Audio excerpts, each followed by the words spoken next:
2000년 10월 15일 대한민국 서울의 한적한 주택가. 그날의 밤은 여느 때와 다름없이 고요했다. 하지만 누군가에게는 영원히 끝나지 않을 악몽의 시작이었다. 대학생 김민서 가명 씨는 밤 11시 30분 자신의 아파트 건물 엘리베이터에 마지막으로 모습을 드러냈다. CCTV 화면 속 그녀는 친구와 통화를 하며 밝게 웃고 있었다. 이 짧은 영상은 그녀의 마지막 기록이 되었다. 그 후 20년 그녀는 마치 연기처럼 흔적도 없이 사라졌다.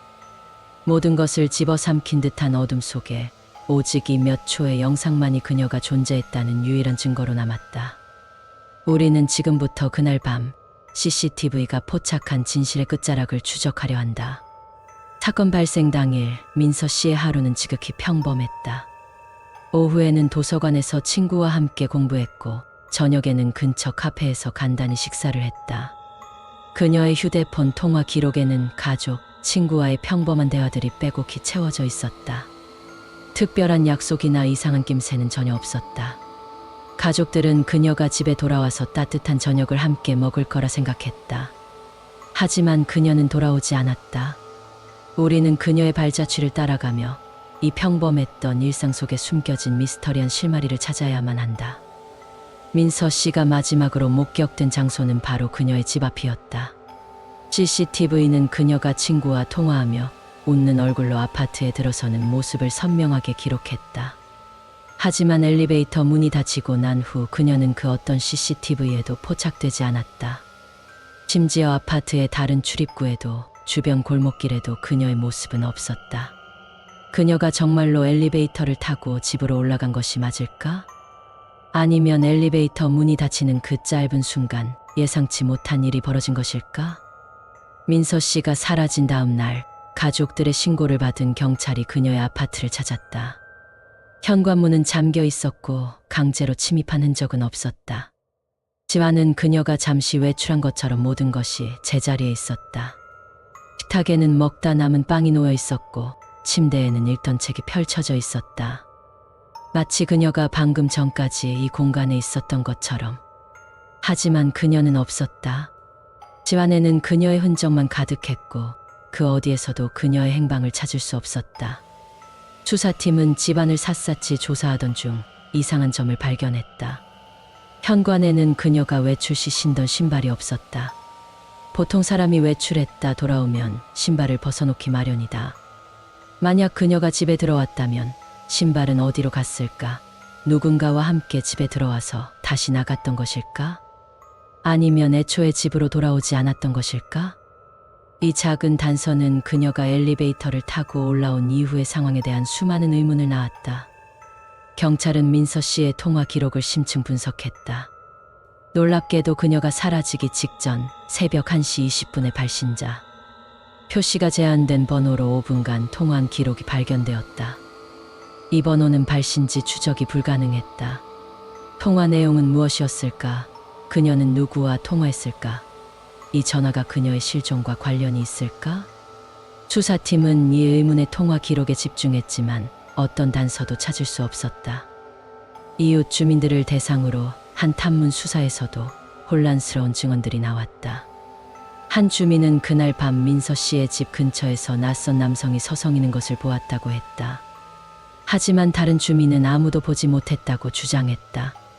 심지어 한 주민은 그날 밤 민서 씨의 집에서 낮은 말다툼 소리가 들렸다고 했지만 다른 증인들은 그녀의 목소리를 전혀 듣지 못했다고 했다. 과연 누구의 말이 진실일까?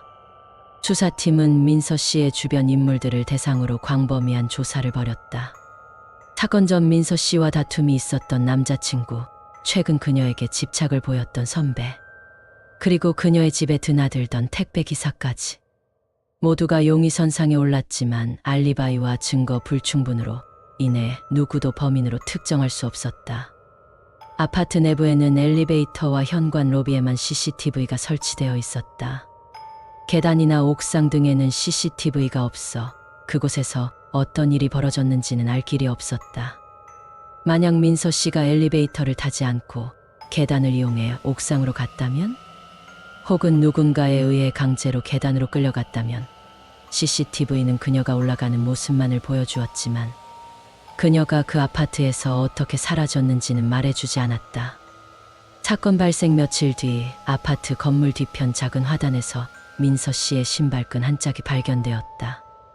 이 신발끈은 심하게 훼손되어 있었고 DNA 검사 결과 민서 씨의 DNA와 알 수 없는 남성의 DNA가 함께 검출되었다. 이 작은 단서는 사건을 새로운 국면으로 이끌었다. 그녀는 누군가와 몸싸움을 벌였던 것일까? 이 DNA의 주인은 누구일까? 발견된 DNA는 당시 범죄 데이터베이스에 등록된 어떤 인물의 DNA와도 일치하지 않았다. 이 DNA의 주인이 범인이라면 그는 전과 기록이 없는 인물일 가능성이 높다. 수사팀은 이 DNA를 통해 범인을 특정하기 위해 수많은 노력을 기울였지만 결국 실패했다. 이 DNA는 20년이 지난 지금도 누구의 것인지 밝혀지지 않은 채 미스터리로 남아있다. 사건 당일 민서 씨의 아파트 근처를 지나가던 차량의 블랙박스 영상이 뒤늦게 확보되었다. 영상에는 민서 씨의 아파트 앞에서 잠시 정차했다가 급하게 출발하는 검은색 세단이 찍혀 있었다. 이 차량의 소유주는 누구일까? 그는 왜 그 시간에 그곳에 있었을까? 안타깝게도 영상의 화질이 너무 좋지 않아 차량 번호판을 식별할 수 없었다. 이 차량은 미스터리 속으로 사라졌다. 사건의 핵심 용의자들, 특히 남자친구와 선배는 거짓말 탐지기 조사를 받았다.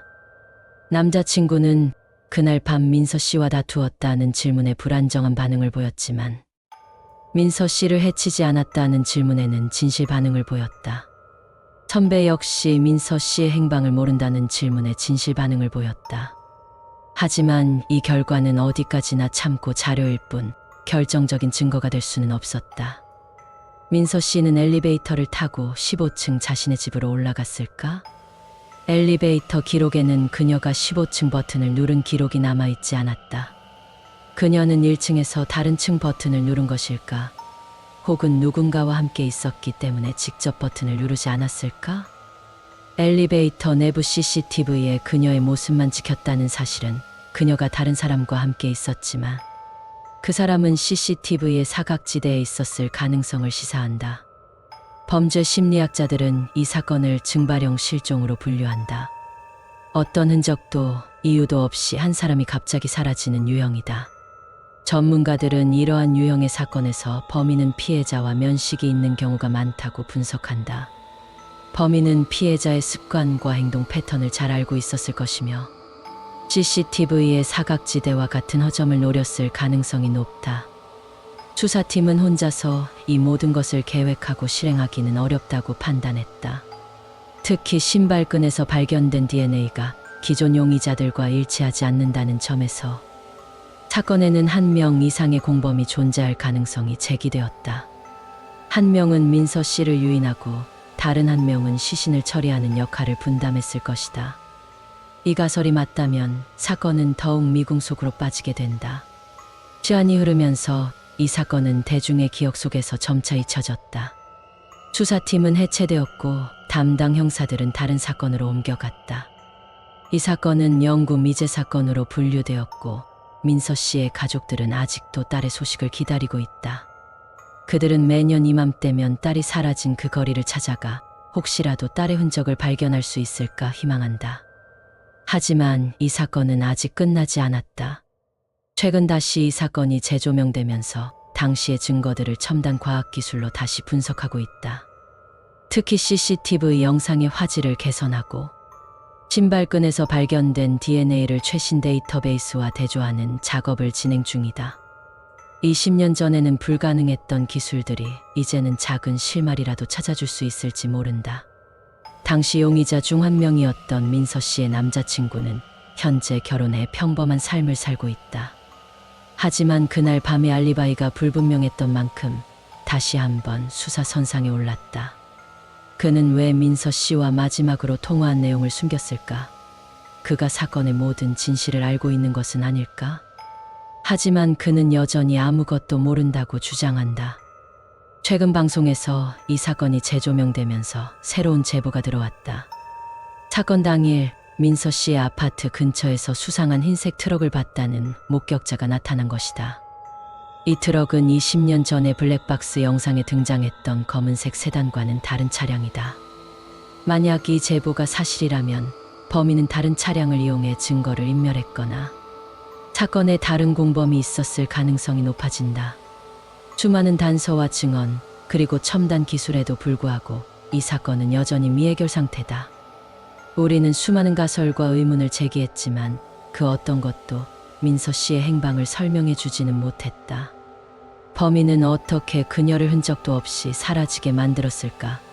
CCTV는 그녀가 아파트에 들어서는 모습만 보여주었을 뿐. 그 후의 이야기는 영원한 미스터리로 남았다. 20년이라는 긴 시간이 흘렀지만 한 사람의 인생을 통째로 앗아간 이 사건은 아직도 끝나지 않았다. 여전히 민서 씨의 가족들은 딸의 귀가를 기다리며 그날의 진실을 밝혀줄 단 하나의 제보를 애타게 기다리고 있다. 이 영상이 누군가에게는 잊고 싶었던 기억을, 또 다른 누군가에게는 진실을 말할 용기를 줄 수 있기를 바란다. 우리가 미제 사건을 계속해서 조명하는 이유는 이 세상에 잊혀져도 되는 삶은 없기 때문이다. 민서 씨의 이름은 아직 끝나지 않은 이 미스터리 속에 영원히 기억될 것이다.